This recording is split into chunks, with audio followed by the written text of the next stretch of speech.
നമസ്കാരം. തിരുവനന്തപുരം നെയ്യാറ്റിൻകരയിലെ 69 വയസ്സുകാരൻ ഗോപൻ സ്വാമിക്ക് യഥാർത്ഥത്തിൽ എന്ത് സംഭവിച്ചു? സ്വർഗവാതിൽ ഏകാദശിയായ ജനുവരി 9 വ്യാഴാഴ്ച സ്വയം നടന്നുപോയി പ്രാണനെ ത്യജിച്ച് സമാധിയായി എന്നാണ് അച്ഛന്റെ ആഗ്രഹം പൂർത്തീകരിച്ച പൂജാരിയായ മകൻ രാജസേനന്റെ വാദം. നെയ്ത്തുതൊഴിലാളിയായും ചുമട്ടുതൊഴിലാളിയായും കണ്ടുപരിചയിച്ചിട്ടുള്ള മണിയൻ സ്വാമിയായതും കിടപ്പ് രോഗിയായ സ്വാമി പിന്നെ നടന്നുപോയി സമാധിയിരുന്നതുമാണ് അയൽവാസികൾക്കും നാട്ടുകാർക്കും ദഹിക്കാതെ പോയത്. എല്ലാ ദുരൂഹതകളും നീക്കണമെന്ന് ഹൈക്കോടതി പറഞ്ഞത് ഈ പശ്ചാത്തലത്തിലാണ്. അപ്പോൾ പിന്നെ ദുരൂഹ കല്ലറ പൊളിക്കുകയല്ലാതെ മറ്റു വഴിയില്ലല്ലോ. മരണ സർട്ടിഫിക്കറ്റ് ഇതുവരെ എടുത്തിട്ടില്ല. അതിനി തന്നെ എടുക്കുകയുള്ളൂ. ഇപ്പോൾ നേരത്തെ ചോദിച്ചെന്ന് പറഞ്ഞാൽ എൻ്റെ ഇത് മരണപ്പെട്ടെന്ന് ചോദിച്ചു, അത് തെറ്റാണ്. എൻ്റെ അച്ഛൻ സമാധിയായതാണ്. ഇപ്പോൾ മരണപ്പെടുന്നത് വേറെ, സമാധിയാകുന്നത് വേറെ. ഹിന്ദു ഐക്യവേദിയുടെയും ഹിന്ദു സംഘടനകളുടെയും ഇതാണ്. അവരൊരു തീരുമാനം എടുക്കട്ടെ.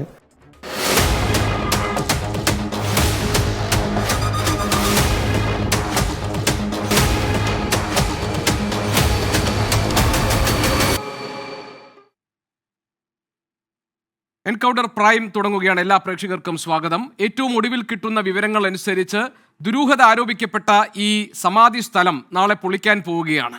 സ്വാഭാവികമായും അവിടെ ഒരു പക്ഷേ എതിർപ്പുകൾ ഉണ്ടായേക്കാം. അത്തരം കാര്യങ്ങളെല്ലാം വളരെ ഗൗരവത്തോടുകൂടി പരിശോധിച്ച ശേഷം ആയിരിക്കും പോലീസിന്റെ നടപടി എന്നുള്ള സൂചനകളും നമുക്ക് വരുന്നുണ്ട്. ഈ പശ്ചാത്തലത്തിൽ കൂടിയാണ് എൻകൗണ്ടർ പ്രൈം ഇന്ന് ഈ വിഷയം ചർച്ച ചെയ്യുന്നത്. നമ്മളോടൊപ്പം അതിഥികളായി ചേരുന്നത് ശാന്തിഗിരി മഠാധിപതി സ്വാമി ഗുരുരത്നം ജ്ഞാന തപസി, അതോടൊപ്പം തന്നെ ഇവിടെ ആ കുടുംബത്തിൻ്റെ അഭിഭാഷകൻ അഡ്വക്കേറ്റ് രഞ്ജിത്ത് ചന്ദ്രൻ, ഡോക്ടർ എൻ അമരുൺ, അദ്ദേഹം യുക്തിവാദി സംഘത്തിലെ അംഗമാണ്, റിട്ടയർഡ് SP ശ്രീ സുഭാഷ് ബാബു നമ്മളോടൊപ്പമുണ്ട്, പരാതിക്കാരനും നാട്ടുകാരനും അയൽവാസിയും ഒക്കെയായ യേശുദാസ് ഈ ചർച്ചയിൽ പങ്കെടുക്കാൻ നമ്മളോടൊപ്പം ചേരുന്നുണ്ട്. അഡ്വക്കേറ്റ് രഞ്ജിത്ത് ചന്ദ്രൻ, കോടതി ഒറ്റ കാര്യമേ ചോദിച്ചുള്ളൂ, മരണ സർട്ടിഫിക്കറ്റ് ഉണ്ടോ? അങ്ങനെ ഇല്ലെങ്കിൽ പിന്നെ ഗോപൻ സ്വാമിയുടെ മരണം എവിടെയാണ് രേഖപ്പെടുത്തിയിട്ടുള്ളത്? ദുരൂഹ മരണത്തിന് അന്വേഷണം വേണ്ടിവരില്ലേ എന്നാണ്. എന്ന് പറഞ്ഞാൽ മറ്റെന്തെല്ലാം ന്യായവാദങ്ങൾ കുടുംബം നിരത്തിയാലും, ഈ വിശ്വാസവുമായി ബന്ധപ്പെട്ട കാര്യങ്ങൾ പറഞ്ഞാലും, സമാധിയാണെന്ന് പറഞ്ഞാലും, ഹൈന്ദവ ആചാരങ്ങളുടെ ഭാഗമാണെന്ന് പറഞ്ഞാലും, വിശ്വാസത്തെ വ്രണപ്പെടുത്തുന്നതാകും ഏത് നീക്കമെന്ന് ആരോപിച്ചാലും ഒക്കെ കോടതിയുടെ മുന്നിൽ ഒറ്റ ചോദ്യമേ ഉള്ളൂ, മരണ സർട്ടിഫിക്കറ്റ് ഉണ്ടോ? മരണ സർട്ടിഫിക്കറ്റ് ഇല്ല എന്ന് അറിഞ്ഞതോടുകൂടിയാണ് കല്ലറ പൊളിക്കാനുള്ള ഉത്തരവ് ഹൈക്കോടതിയിൽ നിന്നുണ്ടായിരിക്കുന്നത്. എന്ന് പറഞ്ഞാൽ കുടുംബത്തിന് ഇനി മറ്റെന്തെങ്കിലും പ്രതിരോധ മാർഗങ്ങൾ ഉണ്ടോ? അഡ്വക്കേറ്റ് രഞ്ജിത്ത്.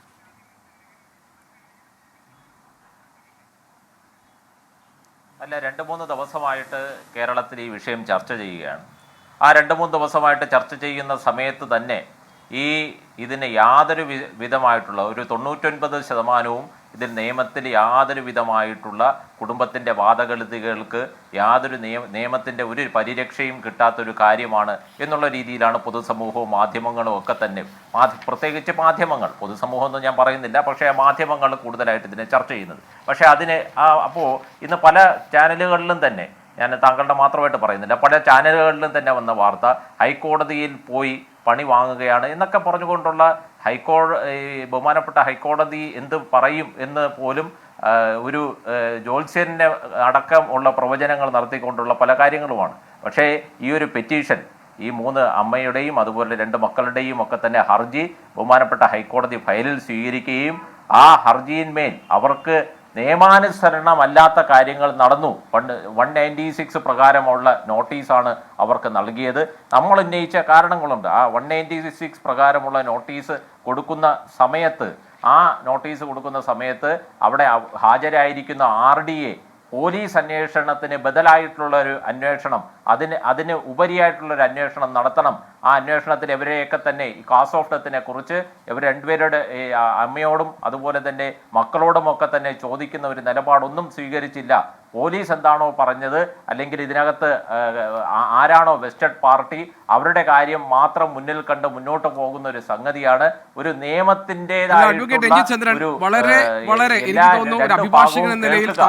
ഒരു തരത്തിലും ബുദ്ധിമുട്ടിക്കാത്ത, അല്ലെങ്കിൽ താങ്കൾക്ക് മറുപടി പറയാൻ വിഷമമുള്ളതോ ദുർഗ്രാഹ്യമായോ ആയ ഒരു ചോദ്യം ഞാൻ ചോദിച്ചിട്ടില്ല. വളരെ ലളിതമായ ഒരു ചോദ്യമാണ് ഹൈക്കോടതി ചോദിച്ചത്. മരണം രേഖപ്പെടുത്തുന്ന സർട്ടിഫിക്കറ്റ് ഉണ്ടോ? അതായത് ഗോപൻ സ്വാമി എന്ന പൂർവാശ്രമത്തിൽ അവർ പറയുന്നതനുസരിച്ച് മണിയൻ എന്ന് പറഞ്ഞയാൾ 69 വയസ്സുകാരൻ, കിടപ്പ് രോഗിയായിരുന്നു. അദ്ദേഹം ഇന്ന് ഈ ഭൂമുഖത്ത് നമ്മളോടൊപ്പം ഇല്ല. അങ്ങനെയാണല്ലോ. അപ്പോൾ ആ ആൾ ഈ ഭൂമുഖത്ത് പോയതിന്, മരിച്ചതിന് ഒരു രേഖയുണ്ടോ എന്നാണ്. അതുണ്ടോ ഇല്ലയോ എന്നാണല്ലോ കോടതി അന്വേഷിച്ചത്. അതില്ല എന്ന് പറഞ്ഞതോടുകൂടി ബാക്കി എല്ലാ ക്ലെയിമും ഇല്ലാതായില്ലേ കുടുംബത്തിന്റെ? അല്ല, അങ്ങനെ എല്ലാ ക്ലെയിമും ഇല്ലാതായെങ്കിൽ പിന്നെ ഒരു ഹർജിയിന്മേൽ എന്തിനാണ് എതിർകക്ഷികൾക്ക് നോട്ടീസ് അയക്കുന്നത്? എന്തിനാണ് ജില്ലാ കളക്ടർക്ക് നോട്ടീസ് അയക്കുന്നത്? എന്തിനാണ് SHOയ്ക്ക് നോട്ടീസ് അയക്കുന്നത്? എന്തിനാണ് DYSPക്ക് നോട്ടീസ് അയക്കുന്നത്? അതിന്റെ ഒന്നും ഒരു ആവശ്യവും ഇല്ലല്ലോ. കുടുംബത്തിന്റെ പ്രധാനപ്പെട്ട ആവശ്യം സമാധി എന്നത് പരിഭാവനത നിറഞ്ഞു നിൽക്കുന്ന സ്ഥലമാണെന്നും സമാധി തുറക്കുക അല്ലെങ്കിൽ സമാധി പൊളിച്ച് പരിശോധിക്കുക എന്നത് ഹൈന്ദവ ആചാരങ്ങളുടെയും അവരുടെ ധർമ്മബോധത്തിനുമൊക്കെ എതിരെ നിൽക്കുന്നതാണെന്നും അത് കളങ്കപ്പെടുത്തുന്നതിന് തുല്യമാണ് എന്നുമാണല്ലോ അഭിഭാഷക നിലയിൽ താങ്കൾക്കറിയാമല്ലോ കുടുംബത്തിന്റെ പ്രധാനപ്പെട്ട ഒരു വാദമായിട്ട് മുന്നോട്ട് വന്നത്. അത് കോടതി പരിഗണിച്ചില്ലല്ലോ. അങ്ങനെയാണെങ്കിൽ സമാധി സ്ഥലം തുറക്കാൻ ഒരു ഉത്തരവ് വരില്ലല്ലോ.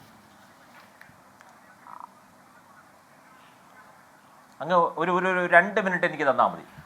അങ്ങേക്ക് തന്നെ അറിയാമല്ലോ, ഈ കഴിഞ്ഞ ദിവസം RDO അവിടെ വന്ന സമയത്ത് ഒരു 11-11:30 മണിയോടുകൂടി RDO വന്ന സമയത്തുള്ള യഥാർത്ഥ സംഭവം. RDO വന്നിട്ട് ഇവരെ ആരെയും കാണാതെ, ഈ കുടുംബാംഗങ്ങളെ ആരെയും കാണാതെ തന്നെ നേരിട്ട് സമാധി സ്ഥലത്ത് പോയി അവിടെ ഡിമോളിഷ് ചെയ്യാൻ വേണ്ടിയുള്ള മഹസർ പ്രിപ്പയർ ചെയ്ത് ഡിമോളിഷ് ചെയ്യേണ്ട നടപടിയുമായിട്ട് മുന്നോട്ട് പോവുകയാണ്. അത് ഏറ്റവും വലിയ നിയമലംഘനമാണ്. ആ പ്രവൃത്തി ഒരു ഏകപക്ഷീയമായിട്ടുള്ള നടപടിയാണ്. ആ പ്രവൃത്തി ഈ ആരാണോ സമാധി ആയിട്ടുള്ളത് ആ വ്യക്തികൾ ഏറ്റവും അധികം സ്നേഹിക്കുന്നവരുടെ അല്ലെങ്കിൽ ആ വ്യക്തികളുടെ ഇന്നത്തെ ബാക്കിപത്രങ്ങളായിട്ടുള്ള ഭാര്യയും 2 മക്കളുടെയും ഒക്കെ തന്നെ അവരുടെ ഭാഗം കൂടെ കേട്ടിട്ട് മാത്രമേ ഇതിൽ എന്തെങ്കിലും അങ്ങൊരു ഉത്തരവ് പുറപ്പെടുവിച്ചല്ലോ SHOയ്ക്ക് വേണ്ടി. ആ ഉത്തരവിൽ മേൽ എന്തെങ്കിലും ആ ഉത്തരവ് ബയസ്ഡാണ്, നിങ്ങൾ അവരുടെ ഭാഗം കേട്ടില്ല എന്നുള്ളതാണ് നമ്മുടെ പ്രൈം കൺസേൺ ആയിട്ടുള്ളത്. ആ പ്രൈം കൺസേണിനുള്ള ആ കാര്യം ചലഞ്ച് ചെയ്തുകൊണ്ടാണ് ബഹുമാനപ്പെട്ട ഹൈക്കോടതിയിൽ ഇന്ന് പെറ്റീഷൻ കൊടുത്തത്. ആ പെറ്റീഷൻ ഹർജി പരിഗണിക്കുകയും ആ ഹർജിയിന്മേൽ റെസ്പോണ്ടൻസിന് എതിർകക്ഷികൾക്ക് നോട്ടീസും ബഹുമാനപ്പെട്ട ഹൈക്കോടതി ഓർഡർ ചെയ്തിട്ടുണ്ട്. പിന്നെ എല്ലാ കേസിലും നമുക്കറിയാലോ, ഒരു ആന്റിസിപ്പേറ്ററി ബെയിൽ തന്നെ വന്നാൽ അതിൽ എതിർകക്ഷികൾക്ക് ചിലപ്പോൾ ഇടക്കാലമായിട്ട് ജാമ്യം കൊടുക്കില്ല. പക്ഷേ ആദ്യം കൊടുക്കുന്നത് ഒരു ബെയിൽ മാറ്റർ ആയാൽ പോലും എതിർകക്ഷികൾക്ക് നോട്ടീസ് ആയിരിക്കും. ആ നോട്ടീസിന്മേലായിരിക്കും അതിന്മേലൊരു തീരുമാനം ഉണ്ടാകുന്നത്. അത് നമുക്കറിയാലോ, കേരളത്തിൽ ഒരു 2-3 ദിവസമായിട്ട് ചർച്ച ചെയ്യുന്ന ഒരു വിഷയമാണ്. ആ വിഷയം ഇത്രത്തോളം ഇലബറേറ്റ് ആയ സ്ഥിതിക്ക് അത് ബഹുമാനപ്പെട്ട കോടതി ഒരു ഇടക്കാലമായിട്ടുള്ള ഹർജിയിന്മേൽ ഒരു ഉത്തരവ് പുറപ്പെടുവിച്ചില്ല എന്നുള്ള സത്യമാണ്. പക്ഷേ റെസ്പോണ്ടൻസിന് നോട്ടീസ് പോയിരിക്കുകയാണ്. താങ്കൾ ഉന്നയിച്ചത് മറ്റൊരു വിഷയമാണ്. അതായത് കുടുംബത്തെ അറിയിച്ചിരുന്നു. കുടുംബവുമായി ഈ കാര്യം കുടുംബത്തെ രേഖാമൂലം അറിയിക്കുകയും അതിന്റെ ഔദ്യോഗിക നടപടിക്രമങ്ങൾ പാലിക്കുകയും ചെയ്തിരുന്നു ഈ ഒരു ആക്ഷനിലേക്കൊക്കെ പോകുന്നതിന് മുൻപ് എന്ന കാര്യമായിരിക്കാം കോടതി റെസ്പോണ്ടൻസിന് ഈ രേഖകൾ ആവശ്യപ്പെട്ടുകൊണ്ട് അല്ലെങ്കിൽ അവരോട് നോട്ടീസ് അയക്കുന്നതിലൂടെ കോടതി ഉദ്ദേശിക്കുന്നുണ്ടാകാം. പക്ഷേ പ്രശ്നം അതല്ല. കുടുംബം ആവശ്യപ്പെട്ടത് കല്ലറ പൊളിക്കാൻ അനുവദിക്കരുത് എന്നുള്ളതായിരുന്നു. അത് കോടതി മുഖവിലേക്ക് എടുത്തിട്ടില്ല എന്നാണ് താങ്കൾക്കറിയാമല്ലോ. ശ്രീ സുഭാഷ് ബാബു, 2 കാര്യങ്ങൾ. സർ, ഈ വിഷയത്തിൽ താങ്കൾ ഒരു ദുരൂഹത സംശയിക്കുന്നുണ്ടോ? റിട്ടയർഡ് SP ശ്രീ സുഭാഷ് ബാബുവിനോടാണ്. ശ്രീ സുഭാഷ് ബാബു, താങ്കൾ ഈ വിഷയത്തിൽ ഞാൻ താങ്കളിലേക്ക് വരാം. താങ്കൾ ഈ വിഷയത്തിൽ ഒരു ദുരൂഹത സംശയിക്കുന്നുണ്ടോ? 2, ഒരു അന്വേഷണ ഉദ്യോഗസ്ഥനായിരുന്ന ഒരു പോലീസ് ഉദ്യോഗസ്ഥനായിരുന്ന വ്യക്തി എന്ന നിലയിൽ താങ്കളുടെ സർവീസ് ജീവിതത്തിൽ എവിടെയെങ്കിലും ഏതെങ്കിലും ഒരു സന്ദർഭത്തിൽ ഇതിനോട് ചേർത്ത് വയ്ക്കാവുന്ന സമാനമായ ഒരു കേസ് അന്വേഷിക്കേണ്ട സാഹചര്യം താങ്കൾക്കുണ്ടായിട്ടുണ്ടോ? തീർച്ചയായിട്ടും അങ്ങനെയുള്ള കേസുകൾ പലതും അന്വേഷിച്ചിട്ടുണ്ട്. അത് എക്സ്ഹ്യൂമേഷൻ, അത് ഏതായാലും ശരി, ഈ സംസ്കാരം നടത്തിയതിന് ശേഷം അതിൽ ആരെങ്കിലും സംശയം പറയുക, അല്ല സാധാരണഗതി മരിച്ചതായാൽ പോലും ഏതെങ്കിലും രീതിയിലുള്ള പരാതി വന്നു കഴിഞ്ഞാൽ അതിൻ്റെ പശ്ചാത്തലത്തിൽ അതിൻ്റെ മരണകാരണം ശരിക്കും കണ്ടുപിടിക്കാൻ വേണ്ടിയിട്ട് പഴയ 174 ഇപ്പോഴത്തെ BNSS പ്രകാരം 194 വകുപ്പ് പ്രകാരം അന്വേഷണം നടത്തണമെന്ന് നിയമം അനുശാസിക്കുന്ന രീതിയിൽ ചെയ്യാറുണ്ട്. പക്ഷേ അത് ഇങ്ങനെ മറവ് ചെയ്ത് കഴിഞ്ഞാൽ അതിന് RDOയുടെ ഉത്തരവ് അല്ലെങ്കിൽ കളക്ടർ ഉത്തരവ് വാങ്ങിച്ചതിന് ശേഷം എക്സിക്യൂട്ടീവ് മജിസ്ട്രേറ്റിൻ്റെ ഉത്തരവ് പ്രകാരമാണ് ചെയ്യുന്നത്. അത് ചെയ്യുന്നത് ഇൻക്വസ്റ്റൊക്കെ നടത്തുന്നത് ബാക്കിയുള്ള കാര്യങ്ങളൊക്കെ ചെയ്യുന്നത് അവർ തന്നെയാണ്. അല്ലാണ്ട് പോലീസ് സഹായികളായിട്ട് നിൽക്കുമെന്നല്ലാണ്ട് പോലീസ് അതിനകത്ത് നേരിട്ട് ഇടപെടാറില്ല. പക്ഷേ ഇങ്ങനെ ചെയ്തു കഴിഞ്ഞാലുള്ള കാര്യം എന്താണെന്ന് പറഞ്ഞു കഴിഞ്ഞാൽ ഈ വ്യക്തികളെ സംബന്ധിച്ചോളം അദ്ദേഹം സമാധിയായി എന്ന് പറഞ്ഞു കഴിഞ്ഞാൽ, സമാധിയായി കഴിഞ്ഞാൽ സാധാരണഗതിയിൽ തെളിവുണ്ട്, മറ്റാളുകളൊക്കെ മരിച്ചു എന്നുള്ളതിന് ഏതെങ്കിലും രീതിയിൽ ആധികാരികമായിട്ട് അന്വേഷണത്തിലൂടെ ബോധ്യപ്പെടുകയാണെങ്കിൽ ചിലപ്പം ഡെത്ത് സർട്ടിഫിക്കറ്റ് കിട്ടിയെന്ന് വരും. പക്ഷേ ഇവിടെ സംഭവിച്ചത് എന്താണെന്ന് പറയുക, അദ്ദേഹത്തിൻ്റെ ബന്ധുക്കളായിട്ടുള്ള ഏറ്റവും അടുത്ത ബന്ധുക്കളായിട്ടുള്ള ആളുകളല്ലാണ്ട് മറ്റാരും ഇതിനെ സംബന്ധിച്ചിട്ട് ഈ സമാധി കാണുകയോ അദ്ദേഹം മരിച്ചു എന്നുള്ളതിന് സാക്ഷ്യപ്പെടുത്താൻ മറ്റ് സാക്ഷികളാരുമില്ല. അതിൻ്റെ പശ്ചാത്തലത്തിൽ ഇത് പറയുന്നു. അങ്ങനെ സാക്ഷ്യപ്പെടുത്താൻ സാധിക്കാത്തിടത്തോളം കാലം നമുക്കിതിനൊരു ഡെത്ത് സർട്ടിഫിക്കറ്റ് കിട്ടില്ല. കിട്ടാത്തിടത്തോളം കാലം ഈ മരണത്തിൽ ആരെങ്കിലും ദുരൂഹത പറഞ്ഞു കഴിഞ്ഞാൽ, അത് ഇവരുടെ വൈരികളായാൽ തന്നെയും അതുപോലെ തന്നെ ഇവർ പുരോഗമന ആശയമുള്ള ഏതെങ്കിലും വ്യക്തികളായാലും ശരി, അവർ ഇങ്ങനൊരു പരാതി ഉന്നയിച്ച സാഹചര്യത്തിൽ എന്തായാലും ശരി അതിൻ്റെ യാഥാർത്ഥ്യം കണ്ടുപിടിക്കാൻ, എന്താണ് ആ വ്യക്തിയുടെ മരണകാരണം അല്ലെങ്കിൽ വ്യക്തി അവിടെ ഉണ്ടോ എന്നുള്ളത് കണ്ടുപിടിക്കേണ്ട ഉത്തരവാദിത്വം പോലീസിനും റവന്യൂ സംവിധാനത്തിനും ഉണ്ട്. അത് യാതൊരു സംശയമില്ലാത്ത കാര്യമാണ്. അപ്പോൾ ഇതിനകത്ത് പറ്റിയ ഒരു ചെറിയ അബദ്ധം എന്താണെന്ന് പറഞ്ഞാൽ, ഇത് ആദ്യം ഇങ്ങനൊരു പ്രശ്നം വന്നു കഴിഞ്ഞാൽ സാധാരണ ചെയ്യാൻ ഞങ്ങൾ പോലീസ് ഡിപ്പാർട്ട്മെൻറ്റിൽ പറഞ്ഞിരിക്കുക, എന്താണ് അവർക്ക് തെറ്റുപറ്റിയെന്ന് അറിയില്ല. എന്താണെന്ന് പറഞ്ഞാൽ, അങ്ങനെ ഒരു ശവസംസ്കാരം നടന്നിട്ടുണ്ട്, ഇതേമാതിരി ദുരൂഹ സാഹചര്യത്തിൽ ഏതെങ്കിലും രീതിയിലാണെന്ന് പറഞ്ഞ് പരാതി വരികയും സംശയം ആരെങ്കിലും ഉന്നയിക്കുകയും ചെയ്തിരുന്നു. സാധാരണ എന്താണെന്ന് പറഞ്ഞാൽ, ഇത് എവിടാണ് മറവ് ചെയ്തത് എന്നും ഇത് മറവ് ചെയ്ത വ്യക്തികൾ ആരാണെന്നും അവരുടെ ബന്ധുക്കളുമായിട്ട് ബന്ധപ്പെട്ടതിന് ശേഷം ഈ സ്ഥലം അവരിലൂടെ കണ്ടുപിടിച്ച് ഈ മറവ് ചെയ്യാൻ സഹായികളായിട്ട് നിന്ന ആളുകളുടെ സഹായത്തോടു കൂടി തന്നെയാണ് അത് പുറത്തേക്കെടുക്കുന്നത്. അല്ലെങ്കിൽ അവരുടെ സാന്നിധ്യത്തിൽ മറ്റാളുകളെ കൊണ്ടാണ് അത് പുറത്തേക്കെടുക്കുന്നത്. കാരണം അവർക്ക് മാത്രമേ അറിയുള്ളൂ ഇതെങ്ങനെയാണ് അവിടെ സംസ്കരിച്ചിരിക്കുന്നത്. അല്ലെങ്കിൽ വെട്ടുകയും കളയ്ക്കുകയൊക്കെ ചെയ്യുക, അല്ലെങ്കിൽ JCB കൊണ്ടൊന്ന് മാന്തി എടുക്കുകയാണെങ്കിൽ ഈ ശരീരത്തിൻ്റെ തനിമ നഷ്ടപ്പെട്ടു പോകാതിരിക്കാൻ വേണ്ടിയിട്ട് ഈ മറവ് ചെയ്ത ആളുകളെ കൊണ്ട് തന്നെയാണ് സാധാരണ നമ്മൾ ചെയ്യിക്കുന്നത്. അങ്ങനെയാണ് നിർദ്ദേശം, നിലവിലിരിക്കുന്ന നിർദ്ദേശം അതാണ്. അതിന് വിപരീതമായിട്ട് പെട്ടെന്ന് പോലീസ് അതിന് റിപ്പോർട്ട് കൊടുക്കുന്നു, RDO അതിനൊരു പ്രാഥമികമായ അന്വേഷണം അദ്ദേഹത്തിന് നടത്താവുന്നതാണ്. അത് നടത്താതെ നേരിട്ട് തന്നെ ചെന്ന് പോയപ്പോഴാണ് ഇതൊരു വികാരം. കാരണം ഈ അമിത വിശ്വാസികളെ, അന്ധവിശ്വാസികളെ നമുക്ക് പെട്ടെന്ന് ഒരു കാര്യം പറഞ്ഞ് ബോധ്യപ്പെടുത്താൻ പറ്റില്ല. കാരണം അവരുടെ ഭാഗം ശരി എന്ന് അവർ വളരെ ശക്തമായിട്ടും അതുപോലെ തന്നെ കുറച്ച് ഫെറോഷ്യസ് ആയിട്ടും സ്ഥാപിക്കാൻ വേണ്ടി ശ്രമിക്കുന്നവരുമാണ്. അതാണ് ഇവിടെ നിന്ന് വന്നിട്ടുള്ളത്. അങ്ങനെയുള്ള കാര്യം നമ്മൾ വൈകാരികമായ പ്രശ്നത്തെ പോലീസ് ആയാലും ശരി, റവന്യൂ ഉദ്യോഗസ്ഥന്മാരായാലും അതിനെ സമീപിക്കുന്ന അവസരത്തിൽ നമ്മൾ സമചിത്തതയോടുകൂടി പ്രശ്നം സങ്കീർണമാക്കാത്ത രീതിയിൽ അത് ലഘൂകരിച്ച് എങ്ങനെ കൊണ്ടുവന്ന് കാര്യങ്ങൾ പറഞ്ഞ് മനസ്സിലാക്കി നിയമപരമായ നടപടിയിലൂടെ.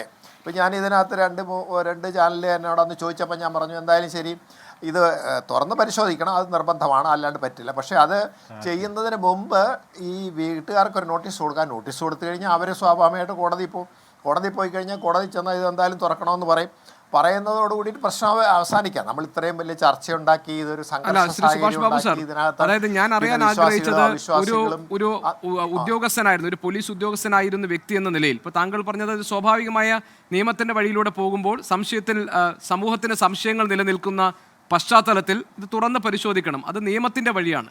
ഞാൻ ചോദിക്കുന്നത്, താങ്കളുടെ ഇത്രയും കാലത്തെ അനുഭവ സമ്പത്തിന്റെ വെളിച്ചത്തിൽ, അനുഭവ പരിചയത്തിന്റെ വെളിച്ചത്തിൽ നോക്കുമ്പോൾ താങ്കൾ ഇത്രയും വിവരങ്ങൾ നമ്മുടെ മുന്നിലുണ്ടല്ലോ, നമ്മുടെ പൊതുസമൂഹത്തിന് മുന്നിൽ കുറേ അധികം വിവരങ്ങൾ വന്നിട്ടുണ്ട്. അത് പരിശോധിക്കുമ്പോൾ ഈ സംഭവത്തിൽ ഒരു ദുരൂഹത താങ്കൾ കാണുന്നുണ്ടോ? ഉണ്ടെങ്കിൽ അങ്ങനെ ഒരു ദുരൂഹത താങ്കൾക്ക് തോന്നാൻ ഇടവരുത്തിയ സാഹചര്യങ്ങൾ എന്തൊക്കെയാണ്? അത് ഞാൻ പറഞ്ഞത് നേരത്തെ സൂചിപ്പിച്ചിരുന്നു. അത് രഹസ്യാത്മക രീതിയിലാണ് അതിൻ്റെ മരണവും ആ മറവ് ചെയ്യലും നടന്നിട്ടുള്ളത്. മറ്റാളുകൾ അതിന് സാക്ഷിയാകുന്നില്ല. മറ്റാർക്കും ബോധ്യപ്പെടാത്ത സാഹചര്യത്തിൽ എന്തായാലും ശരി ആ കുടുംബത്തിൽപ്പെട്ട ആളുകളുടെ പേരിൽ തന്നെ ഇതിന് ദുരൂഹമരണം ആരോപിക്കുന്ന സാഹചര്യത്തിൽ എന്തായാലും ശരി അതിന് വിശ്വാസ്യതയില്ല, സംശയമുണ്ട്. അതിൽ എന്തായാലും ശരി ആ സംശയം ബലവത്തായിട്ട് തന്നെ നിൽക്കുന്ന സംശയമാണ്. അത് സ്വാഭാവികമായിട്ട് എനിക്കൊന്നല്ല ആർക്കും ഉണ്ടാകും. അത് പ്രത്യേകിച്ച് നിയമം അറിയുന്ന ആളുകളായാലും ശരി, പോലീസ് ഉദ്യോഗസ്ഥർ, ആരായാലും ശരി, ഇതെന്തുകൊണ്ട് ഇങ്ങനെ രഹസ്യാത്മക സാഹചര്യത്തിൽ ഇങ്ങനെയൊക്കെ ചെയ്തതിന് ശരി ആ കാര്യങ്ങളാണ് താങ്കളെയും മറ്റുള്ളവരെ പോലെ തന്നെ താങ്കളിലും സംശയം ജനിപ്പിക്കുന്നത്. ഈ കാര്യങ്ങളൊക്കെയാണ് അതിന്റെ രഹസ്യാത്മകതയാണ് താങ്കളിൽ സംശയം ഉണ്ടാക്കുന്നത്. പക്ഷേ അതിന് മകൻ ഒരു വിശദീകരണം നൽകിയിട്ടുണ്ട്. ഞാൻ അതിലേക്കാണ് ഇനി പോകാൻ പോകുന്നത്. സ്വാമി ഗുരുരത്നം ജ്ഞാനതപസി, എല്ലാ കാലത്തും ഭൗതികവാദികളും ആധ്യാത്മികവാദികളും തമ്മിൽ ഈ അനുഭവങ്ങളുടെയും അനുഭൂതികളുടെയും കാര്യത്തിൽ തർക്കങ്ങൾ ഉണ്ടായിട്ടുണ്ട്. കാരണം ഭൗതികവാദികളെ സംബന്ധിച്ച് അവർ നേരിട്ട് കാണുകയും പഞ്ചേന്ദ്രിയങ്ങൾ കൊണ്ട് 5 സെൻസസ് കൊണ്ട് അനുഭവിച്ചറിയാൻ കഴിയുന്ന, തൊട്ട് മനസ്സിലാക്കാൻ കഴിയുന്ന ടാഞ്ചിബിളായിട്ടുള്ള കാര്യങ്ങൾ മാത്രം വിശ്വസിക്കുകയും ചെയ്യുന്നു ഭൗതികവാദികൾ. അവർക്കതിന് യുക്തിയുടെ സഹായം ആവശ്യമുണ്ട്. പക്ഷേ ആധ്യാത്മികവാദികൾ കാണാത്തതിനെ കുറിച്ച്, അതീന്ദ്രിയമായ അറിവിനെക്കുറിച്ച്, അനുഭൂതികളെക്കുറിച്ച്, ഒരു മെറ്റാഫിസിക്കലായിട്ടുള്ള കാര്യങ്ങളിലാണ് അവർക്ക് വിശ്വാസമുള്ളതും ആ അനുഭൂതി മറ്റാർക്കും, ഇപ്പോൾ ബുദ്ധനെക്കുറിച്ച് തന്നെ പറയുന്നത് ബുദ്ധൻ നിർവ്വാണം ബുദ്ധൻ എങ്ങനെ കിട്ടി എന്ന് സ്വന്തം ശിഷ്യനായ ആനന്ദിന് പോലും വിശദീകരിച്ചു കൊടുക്കാൻ കഴിഞ്ഞില്ല. അങ്ങനെയാണ് ആത്മീയ അനുഭൂതിയുടെ കാര്യത്തിൽ ആളുകൾ പൊതുവെ പറയുന്നത്. ഇവിടെ മകൻ പറയുന്നു, സന്യാസിയായ അച്ഛൻ സമാധിയാകാൻ സമയമായപ്പോൾ അവിടെ പോയിരുന്ന് പത്മാസനത്തിലിരുന്ന് എന്നെ അനുഗ്രഹിച്ചു. മകൻ പറഞ്ഞതാണ്, പ്രാണശക്തി ഉണർത്തുകയും പ്രാണായാമം ചെയ്ത് ബ്രഹ്മത്തിലേക്ക് ലയിക്കുകയും ചെയ്യുന്ന സമയമായിരുന്നു അത്. അപ്പോൾ ആരെയും കാണിക്കാൻ പാടില്ല. ഞാൻ ചെയ്തത് പൂർണ്ണമായും ശരിയാണ്, ഞാൻ ചെയ്തത് തെറ്റല്ല. അച്ഛൻ സ്വന്തം ആഗ്രഹപ്രകാരമാണ് സമാധിയിരുന്നത്. ജീവൻ സമാധി എന്നത് നമ്മുടെ പാരമ്പര്യത്തിൻ്റെ ഭാഗമായി പല മുനിവര്യന്മാരും യോഗസിദ്ധി ലഭിച്ചവരും ഒക്കെ അനുഭവിക്കുകയും അതിലൂടെ ഈ ഭൂമി വിട്ടുപോവുകയൊക്കെ ചെയ്ത കാര്യങ്ങൾ നമ്മൾ കേട്ടറിഞ്ഞിട്ടുണ്ട്. ആ ഗണത്തിൽ പെടുത്താവുന്ന എന്തെങ്കിലും ഒന്ന് സ്വാമി ജ്ഞാനതപസ്വി താങ്കൾ ഇതിനകത്ത് കാണുന്നുണ്ടോ? എനിക്കിതിനകത്തൊരു ആദ്യമേ തന്നെ ഒരു കാര്യം പറയാനുള്ളത്, ഈ ഫാമിലിയിലോ അല്ലെങ്കിൽ മക്കളും ഭാര്യയൊക്കെ പറയുന്ന ഇതിൻ്റെ ഒരു ആത്മീയമായ വശം, അത് നിലവിൽ വലിയ വലിയ സന്യാസിമാരായിട്ടുള്ള ആളുകൾ, ഇപ്പം നേരത്തെ പറഞ്ഞ പോലെ ബുദ്ധൻ നിർവ്വാണം പ്രാപിച്ചു, ശ്രീനാരായണ ഗുരു സമാധിയായി, അല്ലെങ്കിൽ ചട്ടമ്പി സ്വാമികൾ അങ്ങനെ ഒരു സമാധിയിലേക്ക് പോയി, ഇതിനെയൊക്കെ സംബന്ധിച്ചിടത്തോളം കാര്യത്തിലെന്ന് പറഞ്ഞത് ശരിയാണ്. ഇവരിപ്പോൾ ഇതിൻ്റെ ആത്മീയ ഭാഷ്യം ഞാൻ പലപ്പോഴും കേട്ട സമയത്ത് അങ്ങനെയുള്ള വാക്കുകളും അങ്ങനെയുള്ള കാര്യങ്ങളുമൊക്കെയാണ് അവർ ഉപയോഗിക്കുന്നത്. പക്ഷേ ഇവിടെ തികച്ചും വ്യത്യസ്തമായൊരു കാര്യമാണ് എനിക്ക് പറയാനുള്ളത്. പ്രധാനമായിട്ടും ഈ സമാധി എന്ന് പറയുന്ന വാക്കിൻ്റെ അർത്ഥം എന്ന് പറയുന്നത് സമ പ്ലസ് ധീ എന്ന് പറയുന്നതാണ് അതിൻ്റെ ഒരു അർത്ഥമായിട്ട് നമ്മൾ ഇത് ചെയ്യുന്നത്. സമ എന്ന് പറയുന്നത് ഒരു വ്യക്തിയുടെ എന്താ പറയുക, അതിൻ്റെ സമനിലയെന്നും, ഈ പറയുന്ന പോലെ ബാക്കി ഈ ധീ എന്ന് പറയുന്നത് ബുദ്ധിയെയാണ് യഥാർത്ഥത്തിൽ പ്രതീകവൽക്കരിക്കുന്നത്. അപ്പോൾ ബൗദ്ധികമായിട്ട് സമനിലയിൽ എത്തുക എന്ന് പറയുന്ന ഒരു കാര്യത്തെയാണ് സമാധി. സമാധി എന്ന് പറയുന്നത് ഒരു വ്യക്തിയുടെ വിയോഗം അല്ലെങ്കിൽ മരണമെന്ന് പറയുന്നത് മാത്രം നമുക്ക് കാണുവാൻ സാധിക്കില്ല. അപ്പോൾ ഈ ആത്മീയ വഴിയിൽ പോകുന്ന സന്യാസിമാരായിട്ടുള്ള ആളുകൾ, നമ്മളിപ്പോൾ ഹിമാലയത്തിലും അതുപോലെ പല സ്ഥലങ്ങളിലുമുള്ള 500 വർഷം വരെ ജീവിച്ചിരിക്കുന്ന ആളുകൾ ഉണ്ടായിരുന്നു എന്ന് നമ്മൾ കേട്ടിട്ടുണ്ട്. ജീവിച്ചിരിക്കെ തന്നെ ജീവൽ സമാധി പ്രാപിക്കുക എന്ന് പറയുന്നൊരു കാര്യമുണ്ട്. പക്ഷേ ഇതിനകത്ത് നമുക്കിപ്പോൾ സഞ്ചാര സമാധി എന്ന് കേട്ടിട്ടുണ്ട്, സവികൽപ്പ സമാധി എന്ന് കേട്ടിട്ടുണ്ട്, നിർവികൽപ്പ സമാധി എന്നൊക്കെ പലപ്പോഴും നമ്മൾ സമാധികളെക്കുറിച്ച് കേട്ടിട്ടുണ്ട്. പക്ഷേ ഈ ആരെയും അറിയിക്കാത്ത സമാധി എന്ന് പറയുന്നത് കേൾക്കുന്നത് യഥാർത്ഥത്തിൽ ഞാൻ ആദ്യമായിട്ടാണ്. ഇപ്പോൾ ബുദ്ധൻ നിർവ്വാണം പ്രാപിച്ചു എന്ന് പറയുമ്പോൾ ആനന്ദനെ സംബന്ധിച്ചിടത്തോളം ശിഷ്യനായിട്ടുള്ള ആ സമയത്തെ കാര്യങ്ങൾക്കാണ് അദ്ദേഹത്തിന് അത് വിശദീകരിക്കുവാൻ സാധിക്കാതെ വരുന്നത്. അത് 2500 വർഷത്തിന് മുമ്പ് നടന്നൊരു കാര്യമാണ്. അല്ലെങ്കിൽ 3000 വർഷത്തിന് മുമ്പ് യേശുക്രിസ്തു എന്താ പറയുക, അദ്ദേഹത്തിന് ഉയർത്തെഴുന്നേൽപ്പുണ്ടായി എന്നൊക്കെ പറയുന്നത് അത് 2000 വർഷത്തിന് മുമ്പുള്ള സമയത്ത് നടന്നൊരു കാര്യമാണ്. 500 വർഷത്തിന് മുമ്പ് ഈ പറയുന്ന പോലെ ഗുരുനാനക്കോ അല്ലെങ്കിൽ 100 വർഷത്തിന് മുമ്പ് ശ്രീനാരായണ ഗുരുവോ, ആ സമയത്തൊക്കെ എന്ന് പറയുന്നത് നമ്മളുടെ സമൂഹമോ ശാസ്ത്രമോ ഒന്നും ആ തരത്തിൽ ഇങ്ങനെയുള്ള കാര്യങ്ങളുടെ എന്താ പറയുക വിശകലനങ്ങൾക്കോ വിശദീകരണങ്ങൾക്കോ പോകുന്നൊരു കാലമായിരുന്നില്ല. അപ്പോൾ ആ കാലഘട്ടത്തിൽ നടന്ന അതിൻ്റെ ഒരു റിപ്ലിക്ക പോലെ ഈ സമയത്ത് ഇത് ആവർത്തിക്കപ്പെടുമ്പോൾ, ഇപ്പോൾ ഇന്ന് ഹൈക്കോടതി പറഞ്ഞിരിക്കുന്ന കാര്യത്തെ സംബന്ധിച്ച് എന്താണ്, മരണ സർട്ടിഫിക്കറ്റ് ഉണ്ട്. ഇപ്പോൾ 5 വർഷങ്ങളായിട്ട് ഇതിൻ്റെ പ്രിപ്പറേഷൻ ഈ ഫാമിലി തുടങ്ങിയെന്ന് പറയുന്നു. മയിലാടിയിൽ പോയിട്ട് പത്മദള കല്ല് കൊണ്ടുവന്നു. ഇതൊക്കെ എന്താ പറയുക, ഇവരിത് പറയുന്നതിനകത്ത് അവിശ്വസനീയമായിട്ടുള്ള ഒന്നുമില്ല.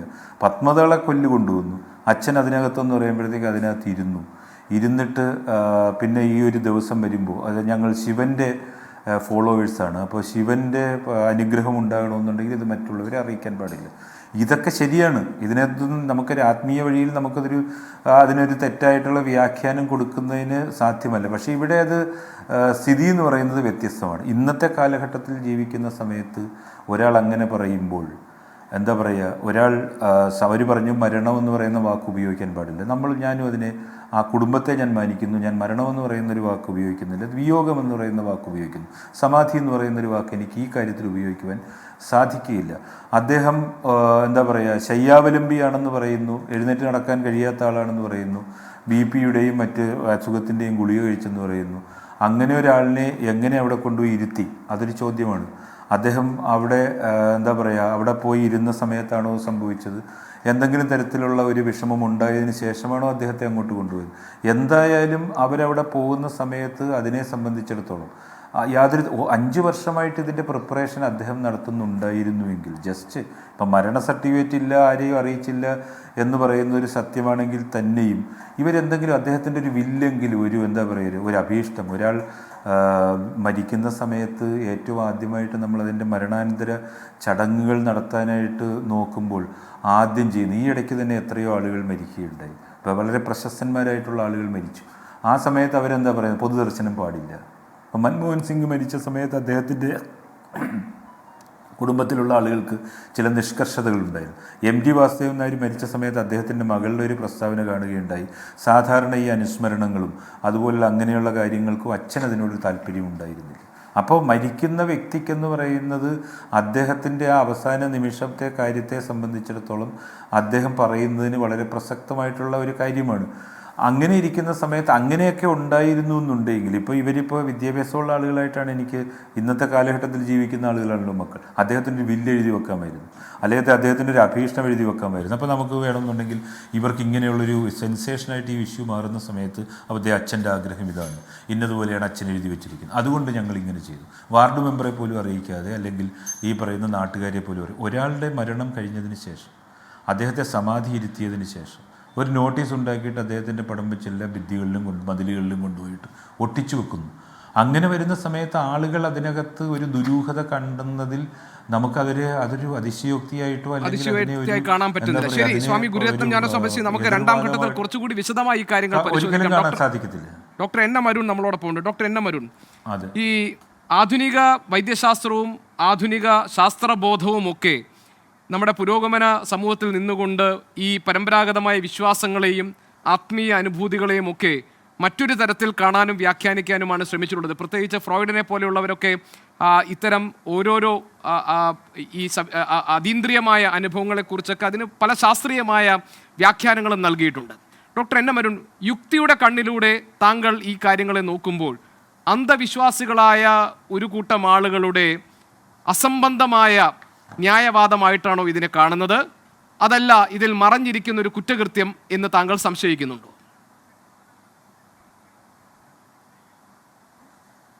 നമ്മൾ ഈ കുടുംബത്തിനെ മാത്രം അന്ധവിശ്വാസികൾ എന്ന് പറഞ്ഞ് ലേബൽ ചെയ്യുമ്പോൾ സത്യത്തിൽ നമ്മുടെ ലോകത്തിൽ അല്ലെങ്കിൽ നമ്മുടെ സമൂഹത്തിൽ 99.9% ആൾക്കാരും ഒരു വിധത്തിൽ അല്ലെങ്കിൽ മറ്റൊരു വിധത്തിൽ അന്ധവിശ്വാസികളാണ്.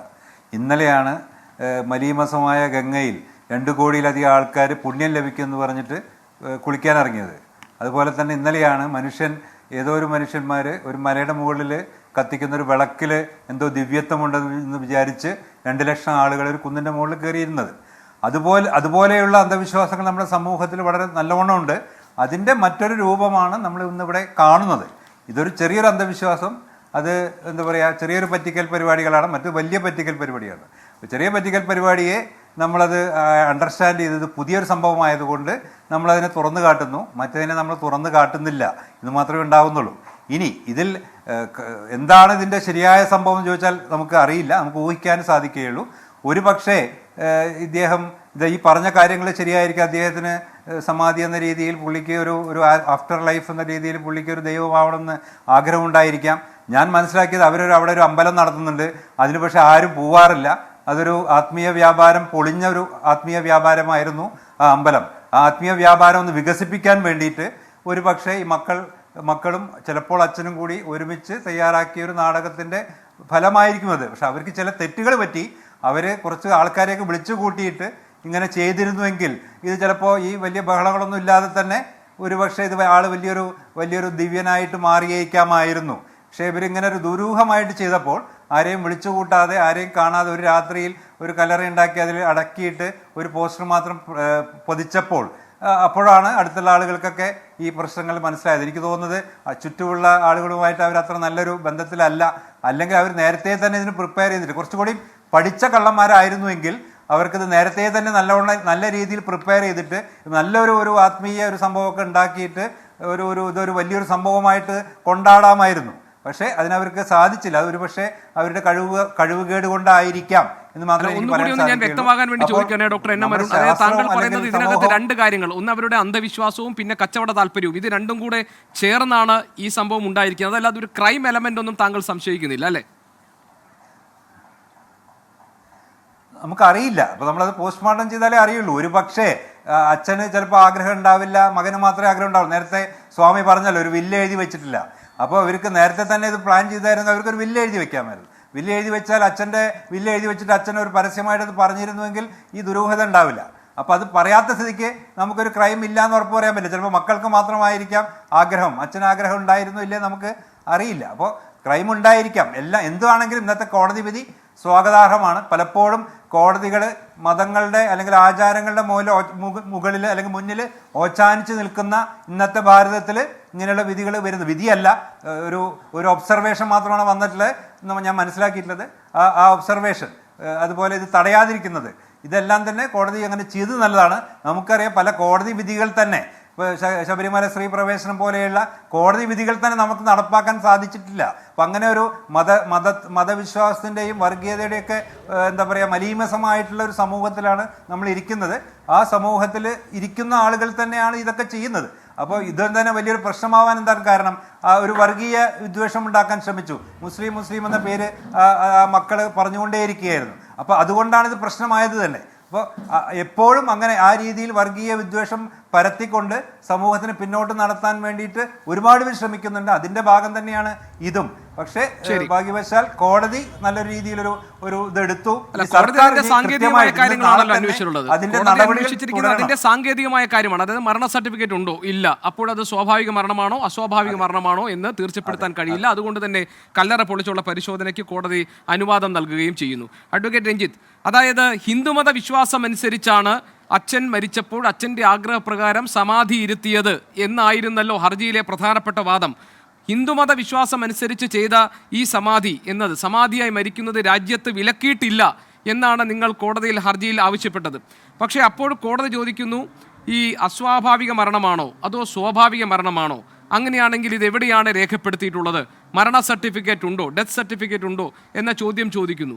എന്തുകൊണ്ടാണ് ഒരു വില്ലോ അതല്ലെങ്കിൽ ഒരു മരണ സർട്ടിഫിക്കറ്റോ അതല്ലെങ്കിൽ സമാധി സമയത്ത് ആരെങ്കിലും ഒരാൾ സാക്ഷിയായെങ്കിലും നിൽക്കാൻ പാകത്തിൽ ഒരു സാക്ഷിയോ ഇത് കാണാൻ പറ്റുന്ന, ഇവർ പറയുന്നതിനപ്പുറത്ത് ഇത് ഞാൻ കണ്ടിട്ടുണ്ട് എന്ന് സാക്ഷ്യപ്പെടുത്താൻ പറ്റുന്ന ഒരാൾ പോലും ഈ ഹർജിയിലെ ആവശ്യങ്ങൾക്ക് പിൻബലമായി ഉണ്ടാകാതെ പോയത്? അത് കോടതിയിൽ സ്ഥാപിക്കാൻ നിങ്ങൾക്ക് എങ്ങനെ കഴിയും? മാത്രമല്ല, ഈ ബന്ധുക്കൾ തന്നെ പറയുന്നത് കിടപ്പ് രോഗിയായ ഈ ഗോപൻ സ്വാമിയെ കാണാൻ രാവിലെ ചെന്നപ്പോൾ പോലും എഴുന്നേൽക്കാൻ വയ്യാത്ത അവസ്ഥയിലായിരുന്നു. അവിടെയാണ് ഭാര്യയും മക്കളും പറയുന്നത് എഴുന്നേറ്റ് നടന്നുപോയി സമാധി ഇരുന്നു എന്ന്. ഇതിലെല്ലാമുള്ള പൊരുത്തക്കേടുകൾ, ഇതിലെല്ലാമുള്ള അവ്യക്തതകൾ ദുരൂഹമാണ്.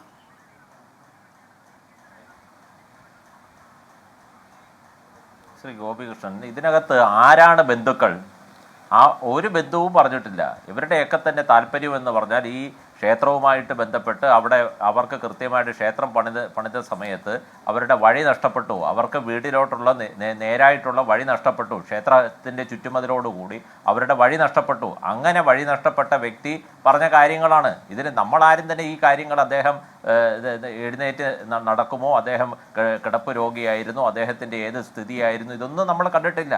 അവർക്കാർക്കും തന്നെ ഒരു മെറ്റീരിയൽ ഫാക്റ്റും ഈ കുടുംബത്തിന് മൂടി വയ്ക്കാൻ വേണ്ടിയില്ല. ഒരു മെറ്റീരിയൽ ഫാക്റ്റും അവർ സപ്രസ് ചെയ്തിട്ടില്ല. അവരെ ഈ ഒരു സമാധി കഴിഞ്ഞതിന് ശേഷം അവർ തന്നെയാണ് പുറം ലോകത്തോട് പറഞ്ഞത്, എൻ്റെ പിതാവ് സമാധിയായി, ഗോപൻ സ്വാമികൾ സമാധിയായി എന്നുള്ള കാര്യം പുറം ലോകത്തോട് പറഞ്ഞത് അവർ തന്നെയാണ്. അന്നേ ദിവസം തന്നെ അതായത് കോടതി ചോദിച്ചത്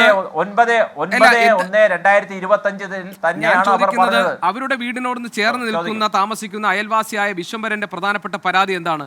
ഈ ഗോപൻ എന്ന് പറയുന്ന വ്യക്തിയെ കാണാനില്ല. അങ്ങനെയാണല്ലോ പോലീസിൽ, നെയ്യാറ്റിൻകര പോലീസിൽ കൊടുത്തിരിക്കുന്ന പരാതി മാൻ മിസ്സിംഗ് കേസാണ്, ആളെ കാണാനില്ല. ഇനി താങ്കൾ പറയുന്നത് അന്നേ ദിവസം സമാധിയായി, സമാധി ഇത് മൂടുന്നതിന് മുൻപ് ഏതെങ്കിലും ഒരാൾ കണ്ടിട്ടുണ്ടോ? ആരെങ്കിലും ഒരാൾ സാക്ഷ്യം പറയാനുണ്ടോ? അവിടെയാണ് കോടതി ചോദിച്ചത് മരിച്ചു എന്നതിന് ഒരു തെളിവ്, മരിച്ചു എന്നതിനൊരു തെളിവ് എന്താണുള്ളത്? ഇതിൻ്റെ ഇപ്പോൾ ആധികാരികമായിട്ട് അങ്ങനെ ഒരു വിശ്വാസത്തെ സംബന്ധിച്ചുള്ള കാര്യം ശ്രീ ഗുരുരത്ന ജ്ഞാനതപസ്വി അദ്ദേഹം പറഞ്ഞല്ലോ. ആ സമയത്ത് അവരുടെ വിശ്വാസം അതായിരുന്നു. ഇന്നിപ്പോ ബഹുമാനപ്പെട്ട സ്വാമി ഗുരുരത്ന ജ്ഞാനതപസ്വി പറഞ്ഞതിനെ ദയവായി താങ്കൾ ഞാനൊന്ന് പറഞ്ഞോട്ടെ. താങ്കൾ വക്രീകരിച്ച് അവതരിപ്പിക്കരുത്. ഗുരുരത്നം ജ്ഞാനതപസ്യ പറഞ്ഞ ദിലീപ് കാര്യം കുമാർ ഷാ എന്താണെന്ന് versus ഞങ്ങൾക്ക് State of ബോധ്യപ്പെട്ടിട്ടുണ്ട്. പഞ്ചാബ്. അല്ല, ഒരു മിനിറ്റ്. അദ്ദേഹം പറഞ്ഞത് ഹൈന്ദവ യോഗി പാരമ്പര്യങ്ങൾ അനുസരിച്ച് അങ്ങനെയുള്ള ആ പാരമ്പര്യം അനുസരിച്ച് ഇതുപോലെ വലിയ താപസവര്യന്മാർ, മുനിമാർ, അങ്ങനെയുള്ള ആളുകൾ അല്ലെങ്കിൽ ദിവ്യത്വമുള്ള ആളുകൾ അവർ ഇത്തരമുള്ള ജീവൽ സമാധിയിലൂടെ ഈ ഇഹലോകം വിട്ടു പോയിട്ടുണ്ട്, പരലോകത്തേക്ക് പോയിട്ടുണ്ട് എന്ന വിശ്വാസാധിഷ്ഠിതമായ ഒരു സാഹചര്യത്തെക്കുറിച്ചാണ് ഗുരുരത്നം ജ്ഞാനതപസ്യ പറഞ്ഞത്. അദ്ദേഹത്തിന് ആ പറഞ്ഞതിലെ ട്രൂ സ്പിരിറ്റിലാണ് നമ്മളത് മനസ്സിലാക്കിയിരിക്കുന്നത്. താങ്കൾ ഇതിനെ അദ്ദേഹം പറഞ്ഞ വാദങ്ങളുമായിട്ട് ബന്ധിപ്പിക്കരുത് ദയവായി. അദ്ദേഹം പറഞ്ഞത് ഈ സംഭവിച്ചതിനെ സമാധി എന്ന് പറയാൻ അദ്ദേഹം തയ്യാറല്ല. അദ്ദേഹം വിയോഗം എന്ന വാക്കാണ് ഉപയോഗിച്ചത്. അദ്ദേഹം വിയോഗം എന്ന വാക്കാണ് ഉപയോഗിച്ചത്. അതേ ട്രൂ സ്പിരിറ്റിൽ തന്നെയാണ്. അതിനൊന്നും ഒരു വ്യത്യാസമില്ല. അതേ ട്രൂ സ്പിരിറ്റിൽ തന്നെയാണ്. പക്ഷേ എനിക്കിവിടെ പറയാനുള്ളത്, ഇങ്ങനെ ഒരു കാര്യം രാജ്യത്ത് ആദ്യമായിട്ടൊന്നുമല്ല. ഈ Dilip Kumar Shah versus state of Punjab നമ്മൾ കോട്ട് ചെയ്തതാ. ഇന്നത്തെ നമ്മൾ ബഹുമാനപ്പെട്ട ഹൈക്കോടതിയിൽ കോട്ട് ചെയ്ത ആ സൈറ്റേഷനാ. ആ സൈറ്റേഷനിൽ തന്നെ പറയുന്നത് ഒരു സമാധി പോലത്തെ ഒരു സംഗതിയിൽ ഒരാളുടെ മൃതശരീരം റെഫ്രിജറേഷനിൽ കാലങ്ങളായിട്ട് വച്ചതിന് ശേഷം അതിനെ പൂജിച്ചു. അതുമായിട്ട് ബന്ധപ്പെട്ട അനുകൂലമായിട്ടുള്ള സൈറ്റേഷനാണ് Dilip Kumar Shah versus state of Punjab. LPA number 2043/2024 reported സൈറ്റേഷനാണ് പഞ്ചാബ് ഹൈക്കോടതിയുടെ. ആ റിപ്പോർട്ടഡ് സൈറ്റേഷൻ ഒന്ന് വായിച്ചു നോക്കൂ. അപ്പോൾ ഇതുപോലത്തുള്ള ആചാരങ്ങൾ, ഇതുപോലത്തുള്ള എല്ലാവരും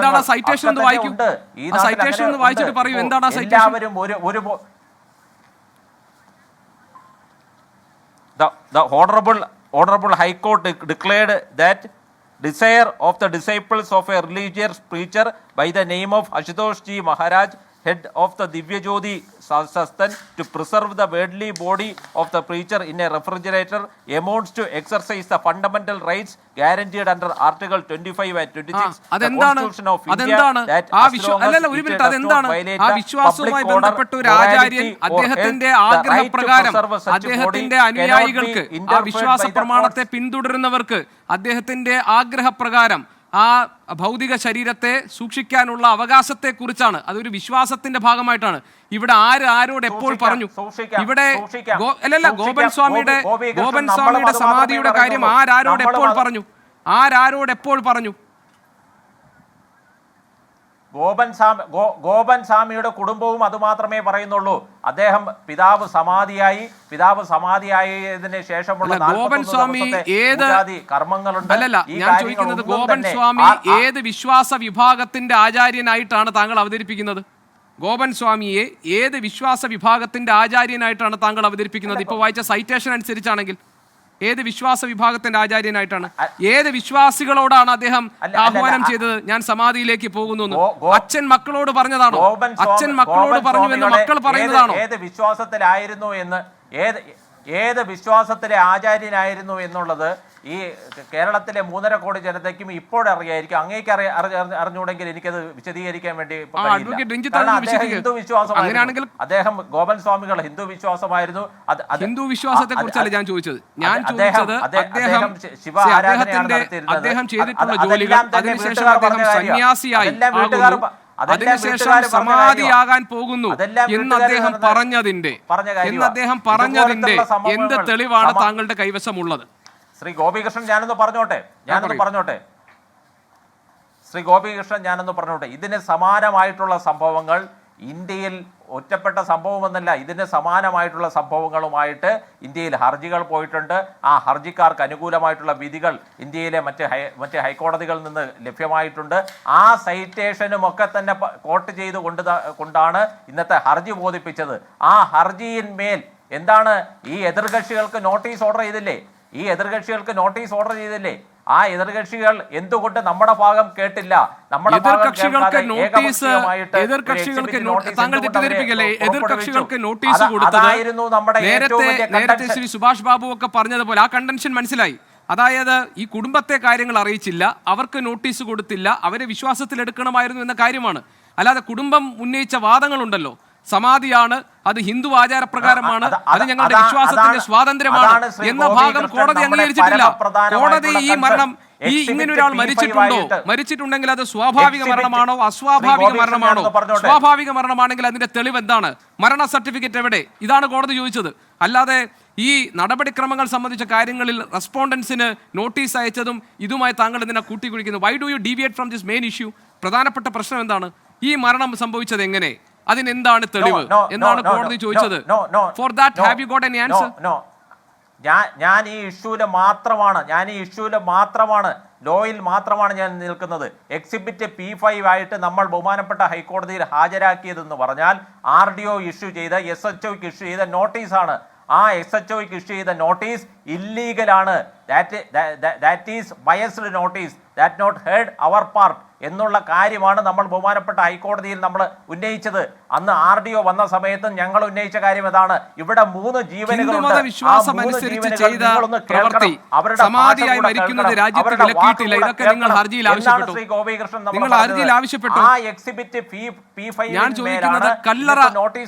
ഞാൻ ചോദിക്കുന്ന അഡ്വക്കേറ്റ് രഞ്ജിത്ത് ഡയറക്റ്റ് ആയിട്ട് ഈ സമാധി സ്ഥലം പൊളിക്കരുത്, അത് തടയണമെന്ന് നിങ്ങൾ ആവശ്യപ്പെട്ടോ? സമാധി സ്ഥലം പൊളിക്കരുത്, അത് തടയണം, ആ നീക്കം തടയണമെന്ന് നിങ്ങൾ ആവശ്യപ്പെട്ടോ കോടതി?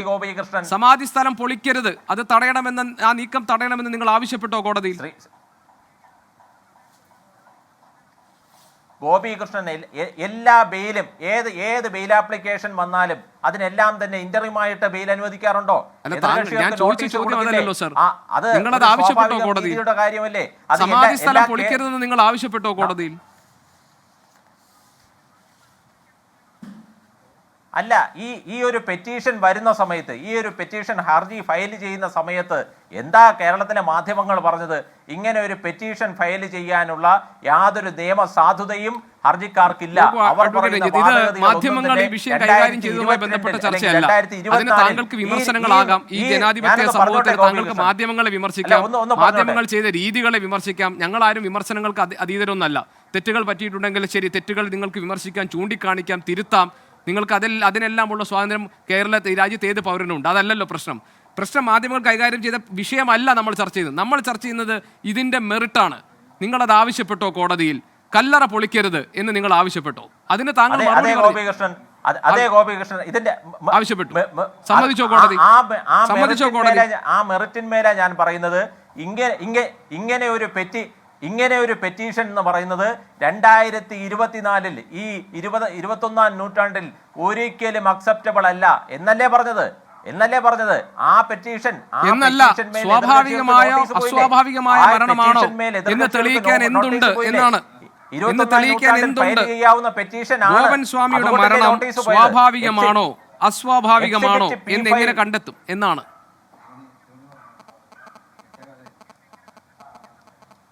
എക്സിബിറ്റ് P5 നോട്ടീസ് ഇല്ലീഗൽ ആയിരുന്നു. ആ എക്സിബിറ്റ് P5 നോട്ടീസിന്മേൽ റെസ്പോണ്ടൻസിന് നോട്ടീസ് പോയിട്ടുണ്ട്. അത് സത്യമല്ലേ? അതിൽ നിന്ന് എങ്ങനെയാ ഗോപികൃഷ്ണൻ ഡീവിയേറ്റ് ചെയ്യാൻ?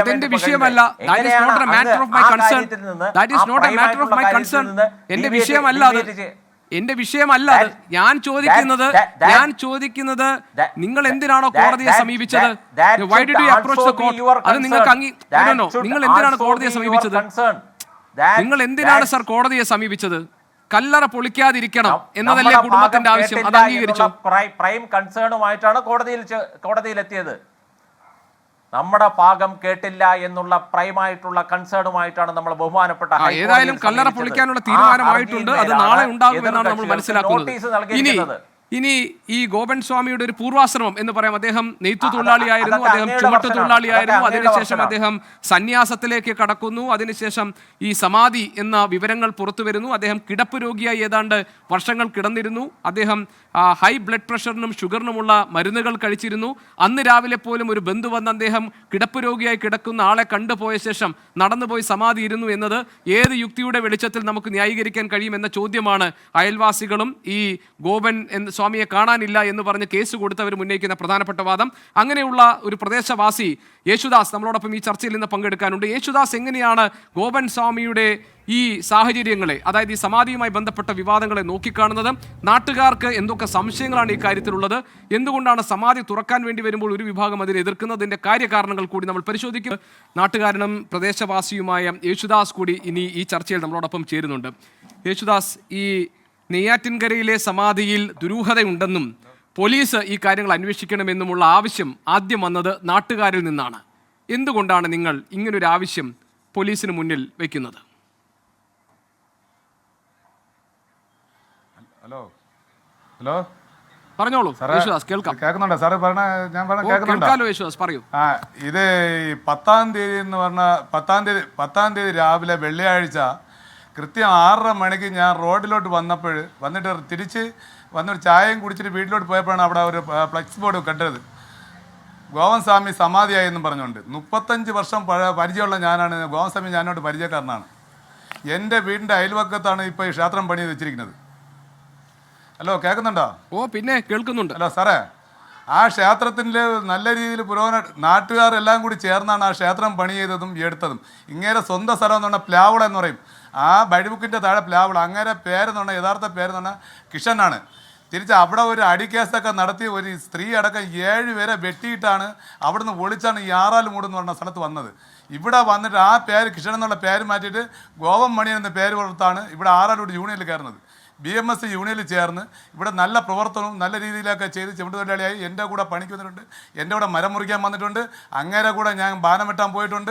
ഇതെല്ലാം ചെയ്ത് നല്ല സ്നേഹബന്ധമാണ്. ഒരു ജ്യേഷ്ഠ സഹോദരനെ പോലെ തിരിഞ്ഞ ഒരു വ്യക്തിയാണ്. അപ്പോഴിവിടെ ഒരു ചെറിയൊരു ക്ഷേത്രം അവിടെ ഇതിനിടയ്ക്ക് ഇവിടെ താമസത്തിൽ വന്ന് ഒരു 20 വർഷത്തേക്ക് മുമ്പ് അങ്ങനെ ഒരു മകൻ മരിച്ചുപോയി. ആ മകൻ മരിച്ച വീടിൻ്റെ ഫ്രണ്ടിലാണ് ആ മകൻ അടക്കിയതെന്ന് വെച്ചാൽ ഭസ്മവും ഇട്ട് ഈ കൂവളത്തില പൂവെല്ലാം ഇട്ടാണ് ആ മകനെ അടക്കി, കല്ലറ പോലെ അടക്കി സ്ലാബ് ഇട്ട് മൂടിയത്. മകൻ മരിച്ചത് പോളിയോ ബാധിച്ചാണോ? മരിച്ച ആ വീട്ടിൽ സുഖമില്ലാതെ ഒരു സൈഡ് സ്തംഭിച്ച് പോളിയോ പോലെയാണ് കിടന്നത്. ഈ നാട്ടുകാർ മൊത്തം ഞങ്ങളെല്ലാം ഉണ്ടായിരുന്ന ആ മരണത്തിന് പങ്കെടുത്തു. അതെല്ലാം ചെയ്ത് കഴിഞ്ഞ് അവസാനം അവിടെ നിന്നുകൊണ്ട് ലളിത എന്ന് പറഞ്ഞ ഒരു സ്ത്രീയുടെ നിന്നാണ് വസ്തു വാങ്ങിച്ചത്. ഈ വയലിൽ അവിടെ വസ്തു വാങ്ങിച്ച ഒരു ചെറിയ ക്ഷേത്രം അവിടെ പണി ചെയ്തു. ആ ക്ഷേത്രം പണി ചെയ്തിട്ട് വീടിൻ്റെ അടുത്ത് ക്ഷേത്രം പണി ചെയ്ത് അവിടെ സ്വാമിയായിട്ട് ഗോവൻ സ്വാമി എന്ന് ഒരുമാതിരിപ്പെട്ട ആൾക്കാർ വിളിക്കാൻ അങ്ങ് തുടങ്ങി. അത് കഴിഞ്ഞ് അവിടെ നിന്നിട്ട് ഇവർ തമിഴ്നാട് കന്യാകുമാരി ഡിസ്ട്രിക്റ്റിൽ ഇങ്ങനെ ഒരു ആശ്രമം പോലെ അവിടെ പണി ചെയ്ത് ഒറ്റ മുറിയിൽ ഓടിട്ടൊരു കെട്ടിടമാണ് മലയുടെ മുകളിൽ.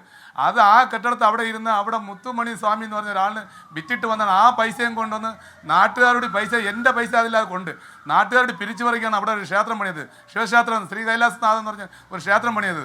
ക്ഷേത്രം പണിയത് 2016 പ്രതിഷ്ഠ വച്ചു. പ്രതിഷ്ഠ പറിച്ച് 1.5 വർഷം കൊണ്ട് ആ നാട്ടുകാർ അവിടെ പ്രവർത്തനമായി നല്ല രീതിയിൽ പുരോഗമനമായി വന്ന് വരുന്നപ്പോൾ ആ ക്ഷേത്രം പണിയുന്നപ്പോൾ മുകളിൽ നിന്ന് ചാനലിൻ്റെ സൈഡിൽ നിന്ന് ക്ഷേത്രത്തിൽ ഏല വരാൻ വഴിയില്ലായിരുന്നു. അവിടെ ഒരു പോലീസുകാരൻ ബാബു എന്ന് പറഞ്ഞതും അല്ലാതെ ഒരു മുസ്ലിം വഴിമുക്കിലുള്ള ഒരു മുസ്ലിമാണ്, അല്ലാതെ ഒരു ഫോറസ്റ്റിൽ ജോലിയുള്ള ബാലേന്ദ്രൻ, ഇവരെല്ലാം സ്ഥലം കൊടുത്ത് മുൻ ചെയർമാൻ SS ജയകുമാർ എന്ന് പറഞ്ഞാൽ ഇവരെല്ലാവരും കൂടി സ്ഥലം കൊടുത്താണ് അവിടെ ക്ഷേത്രത്തിൽ റോഡാക്കി എല്ലാ പുരോഗമനമായും എല്ലാം വന്ന സമയത്തിന് ഇങ്ങനെ മക്കള് ഗോവൻ സ്വാമി എന്ന് പറഞ്ഞ ആളും കൂടി പിന്നെ ആരെയും അവിടെ ക്ഷേത്രത്തിൽ കയറ്റില്ല, എടുക്കില്ല. അവരെ സ്വന്തം ക്ഷേത്രമാണെന്ന് പറഞ്ഞ് ആർക്കും അത് തടസ്സമില്ല. ആ ക്ഷേത്രത്തിന് ചുറ്റടുത്ത് 1 കിലോമീറ്റർ 4 ക്ഷേത്രമുണ്ട്. ആ ക്ഷേത്രത്തിൽ തൊട്ടടുത്താണെങ്കിൽ ഒരു 400, ഈ ക്ഷേത്രത്തിൻ്റെ അടുത്ത് 400 മീറ്റർ ആകുമ്പോൾ ചെറിയകുളം ക്ഷേത്രം.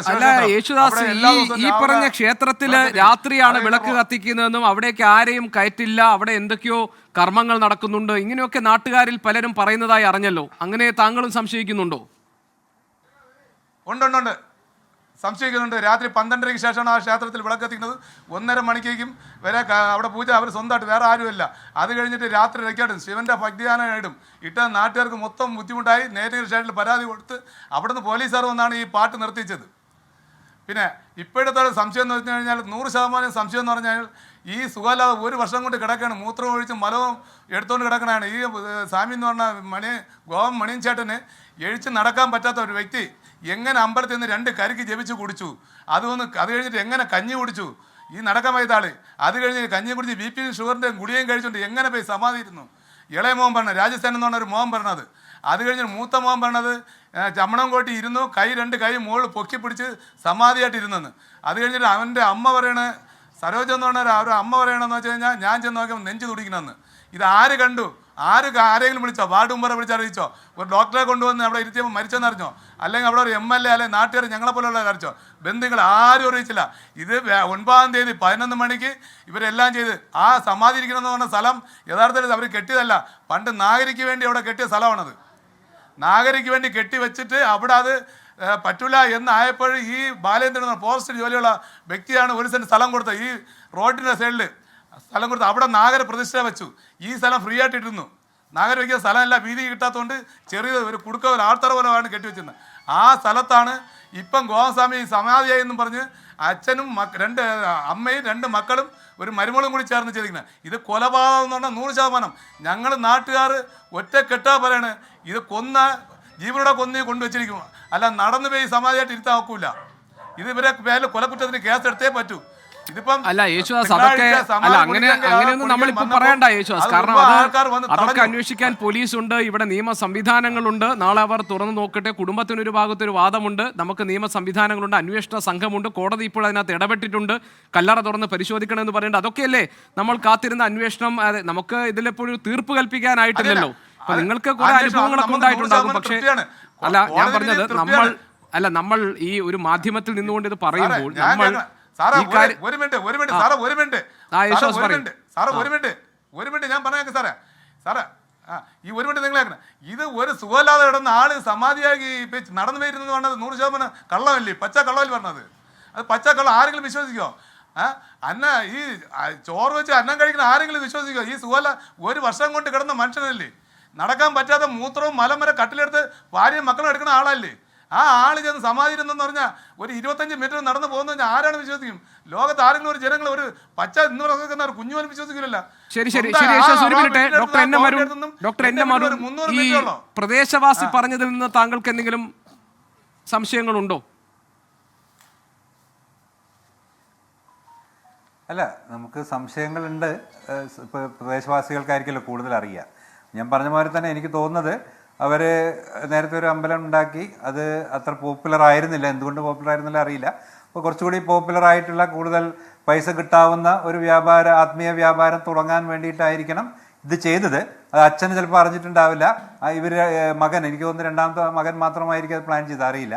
അപ്പോൾ അവർ ഒരു പക്ഷേ ഏതായാലും മരിക്കാൻ പോകുന്ന ആളെ എന്നാലും നമുക്കൊന്ന് ശരിയാക്കി കൊടുക്കാം എന്നുള്ള രീതിയിലായിരിക്കാം ചെയ്തത്. അപ്പോൾ എന്തായാലും നമുക്ക് പോസ്റ്റ്മോർട്ടം ചെയ്യാതെ രക്ഷയില്ലാതെ തന്നെ ഉറപ്പാണ്. നമുക്ക് എങ്ങനെ ഇത് മരിച്ചോ എന്ന് നമുക്ക് അറിയണം. ഈ നേരത്തെ നമ്മുടെ വക്കീല് ഒരു പഴയ പഞ്ചാബ് ഹൈക്കോടതിയുടെ ഒരു കേസ് പറയുന്നുണ്ടായിരുന്നു. അതിൽ അശുതോഷ് മഹാരാജ്, അതില് മെഡിക്കൽ ബോർഡ് ഡെത്ത് സർട്ടിഫൈ ചെയ്ത കേസാണ്. അതിന്റെ കേസ് എന്താണെന്ന് പറഞ്ഞാൽ ആ മറവ് ചെയ്യണോ വേണ്ടേ എന്നുള്ളതായിരുന്നു ചോദ്യം. അപ്പൊ മറവ് ചെയ്യേണ്ട, ഫ്രീസറിൽ വെച്ചാൽ കുഴപ്പമില്ല, ഭക്തന്മാർ പൂജിക്കട്ടെ എന്നുള്ളൊരു ഒരു വിധിയാണ് ഹൈക്കോടതി വന്നത്. വളരെ തന്ത്രപൂർവ്വം ആ ഭാഗം അങ്ങ് അദ്ദേഹം മുക്കി. ആ ഭാഗം അദ്ദേഹം മുക്കിയിട്ടാണ് നമ്മുടെ മുന്നിൽ അവതരിപ്പിച്ചത്. മെഡിക്കൽ ബോർഡ് ഡിക്ലെയർ ചെയ്ത ഒരു ഡെത്താണ്.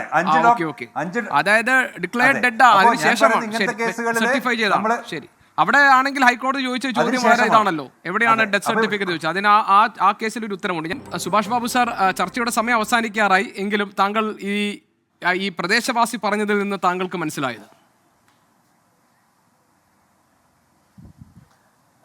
തീർച്ചയായിട്ടും അവരെ സംബന്ധിച്ചുള്ള ന്യായമായിട്ടുള്ള സംശയമാണ്. കാരണം അവർക്ക് നേരിട്ടറിയുന്ന പ്രശ്നമാണ്. അതുകൊണ്ട് ഈ സാഹചര്യത്തിൽ എന്തായാലും ശരി അത് തുറന്ന് ഒരു ഇൻക്വസ്റ്റും പോസ്റ്റ്മോർട്ടവും അനിവാര്യമാണ് എന്ന് തന്നെയാണ് എൻ്റെ അഭിപ്രായം.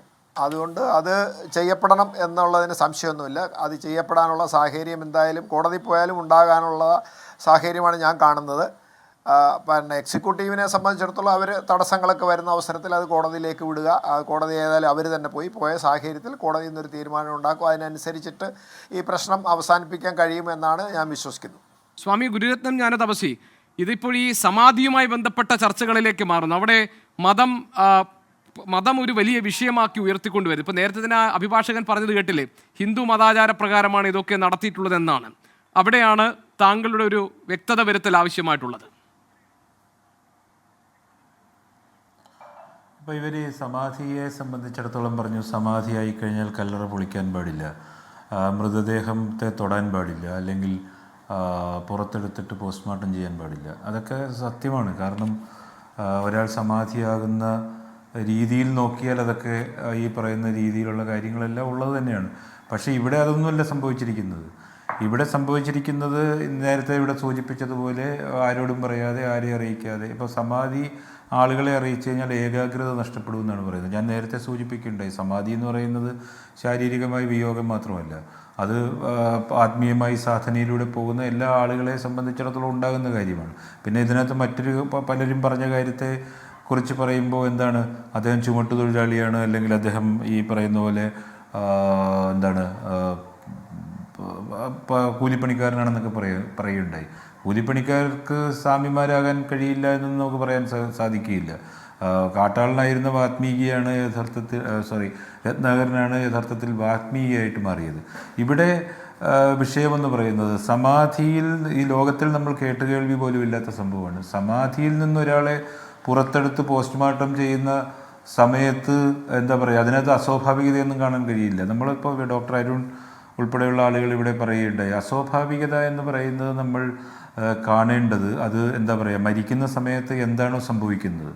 ഇപ്പോൾ ഇതിനകത്ത് എന്താ പറയുക, ഒരു ക്രിമിനൽ അല്ലെങ്കിൽ ഒരു ക്രൈം എലമെൻ്റൊക്കെ നമുക്ക് കാണാനായിട്ട് സാധിക്കുന്നത് ഇതിനകത്തെ ഈ ദുരൂഹമായ സാഹചര്യങ്ങൾ വെച്ചുകൊണ്ടാണ്. നാളെ കല്ലറ പൊളിക്കും, അത് കഴിയുമ്പോൾ അതിൻ്റെ സത്യാവസ്ഥ യഥാർത്ഥത്തിൽ പുറത്തു വരും. ഇതിനകത്ത് അദ്ദേഹം ഇന്നലെ ഞാനൊരു ചാനൽ ചർച്ചയിൽ പങ്കെടുത്തിരുന്നു. മകൻ്റെ ഒരു സ്റ്റേറ്റ്മെൻ്റ് ഉണ്ടായിരുന്നു. അദ്ദേഹം പറഞ്ഞു ഹിന്ദു സംഘടനകൾ ഏറ്റെടുക്കുന്നു, വിശ്വസ് ഹിന്ദു പരിഷത്തുമായിട്ട് ഞങ്ങൾ സംസാരിക്കുന്നു, അതിൻ്റെ ആളുകൾ ഇവിടെ വന്നു. ഇത് വളരെ പ്രകടമായ പ്രത്യക്ഷമായ കാര്യമാണ്. കോടതിയുടെ നിരീക്ഷണങ്ങൾ, കോടതിയിൽ പോകുന്നതിന് മുമ്പ് തന്നെ നിയമം അറിയാവുന്നവർക്കും അറിയാൻ പാടില്ലാത്തവർക്കും എന്താ പറയുക വ്യക്തമായിട്ടറിയാം കോടതിയിൽ നിന്ന് ഇങ്ങനെ ഒരു ഉത്തരവ് മാത്രമേ വരൂ. മരണ സർട്ടിഫിക്കറ്റ് അവർ ആവശ്യപ്പെടും, അല്ലെങ്കിൽ മരിക്കുന്ന ഒരു സാഹചര്യം എന്ന് പറയുന്നത് അവർ ആവശ്യപ്പെടും. അപ്പോൾ ഹിന്ദു സംഘടനകളെ പോലുള്ള ആളുകൾ ഒരിക്കലും എന്ന് പറയുന്നത് ഇതിനകത്തേക്ക് എടുത്തു ചാടുമെന്നൊന്നും എനിക്ക് അതിവൈകാരികത സൃഷ്ടിച്ച് വിശ്വാസത്തിൻ്റെ ഒരു കാര്യം പറഞ്ഞ് അതിനകത്ത് പലതരത്തിലുള്ള നിറങ്ങൾ കൊടുത്താൽ യഥാർത്ഥത്തിൽ ഹിന്ദു സംഘടനകൾ ഒരുപാട് പേര് പെട്ടെന്ന് എടുത്ത് ചാടും.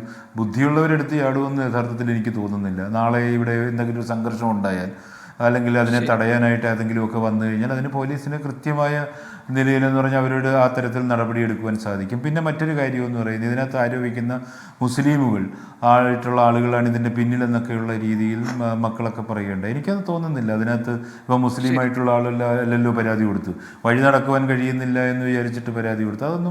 അതൊന്നും യഥാർത്ഥത്തിൽ അതൊന്നും മതത്തിന്റെ പേരിൽ അതിന്റെ ഒന്നും അത് വെച്ച് പ്രതിരോധിക്കേണ്ടതില്ല എന്നാണല്ലോ താങ്കൾ പറഞ്ഞത്. ഏതായാലും തിരുവനന്തപുരം നെയ്യാറ്റിൻകരയിലെ 69 വയസ്സുകാരൻ കാവുവിളാകത്ത് ഗോപൻ സ്വാമിക്ക് എന്ത് സംഭവിച്ചു എന്നറിയാനുള്ള ഉത്തരവാദിത്വം, അവകാശവും ബാധ്യതയുമൊക്കെ ഇപ്പോൾ സമൂഹത്തിനുണ്ട്.